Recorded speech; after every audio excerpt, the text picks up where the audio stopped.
Bonjour.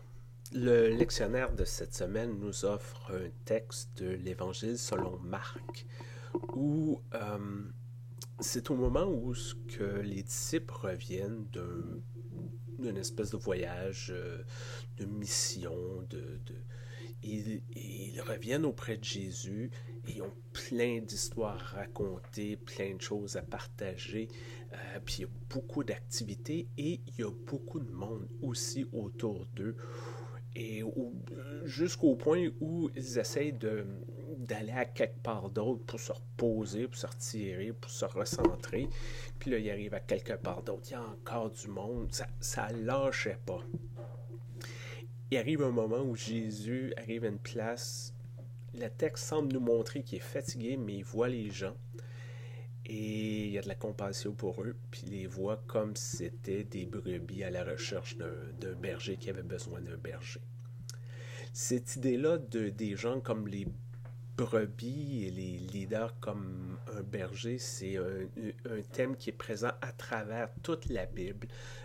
Moïse est un berger, le roi David dans sa jeunesse est un berger, ils deviennent des grands leaders, les prophètes parlent la profusion du besoin du peuple de Dieu d'avoir de bons bergers pour guider le troupeau. Et ce qu'on en comprend dans l'Évangile, Jésus est présenté comme l'ultime, le berger, le grand berger que tout le monde attend pour guider le troupeau. Même à quelque part, c'est une terminologie qui est restée aujourd'hui dans nos vies d'église. On parle du pasteur, et on parle du troupeau. En anglais, on parle de flock. C'est resté très présent. Mais ce qui est intéressant aussi, c'est que Jésus voit ces personnes-là. Il est présenté comme le berger, mais il ne débarque pas dans le sens, OK, moi, je suis le grand berger, je connais tous vos problèmes, je vais tout vous régler ça, bing bang, bing bang. Souvent une attitude qu'on a, nous les chrétiens, dans le sens, surtout occidentaux, dans le sens où on voit des problèmes, puis on a la solution à tout parce qu'on a Jésus de notre côté, puis pas de problème avec ça, on va régler tes problèmes. On va signer un chèque, on va te dire quoi faire, puis... Mais ce que Jésus fait ici, c'est différent. Il n'achète pas sa main ou une baguette magique puis il règle tous les problèmes. Il va à la rencontre des gens. Oui, il y a des histoires de guérison. Oui, il y a des histoires de nourrir les gens. Mais il y a aussi des histoires où ce qui les écoute. Des histoires de compassion, des histoires de rencontres.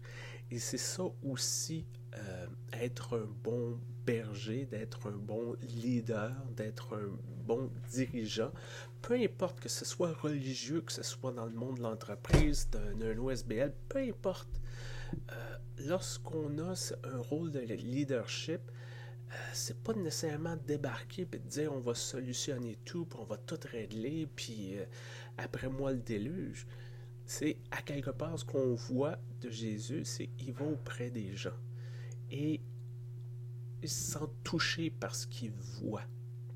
Pas touché dans le sens oh petit eux autres, c'est donc ben dommage. Non, touché assez pour s'intéresser à eux vraiment, de voir quels sont leurs vrais besoins et comment il peut les aider au lieu de dire ben je vais vous dire c'est quoi vos besoins puis je vais vous dire c'est quoi vos solutions. Et ça parle à tous et toutes d'entre nous, comment que on a des gens autour de nous qui ont des problèmes, qui passent peut-être des moments un peu plus difficiles, qui fait le mauvais coton. Puis on peut dire, on peut débarquer et dire, bon ben là ma petite fille ou mon petit garçon, c'est ça que tu vas faire, puis tu vas voir, ça va se régler. Ou on peut avoir de la compassion pour eux autres, s'asseoir, les rencontrer, les écouter, parler, puis de voir comment on peut les aider, quels sont leurs vrais besoins, pas les besoins qu'on pense qu'ils ont, mais les besoins leurs besoins qu'ils ressentent, puis d'être là pour eux autres. Et c'est ça que je nous souhaite cette semaine, cette capacité d'aller auprès des autres, à la rencontre des autres, et de les écouter vraiment, et d'avoir cette compassion-là que Jésus a dans le texte d'aujourd'hui, et de voir comment qu'on peut aider les problèmes des autres et d'essayer de faire une différence ensemble. Bonne semaine, portez-vous bien, à très bientôt.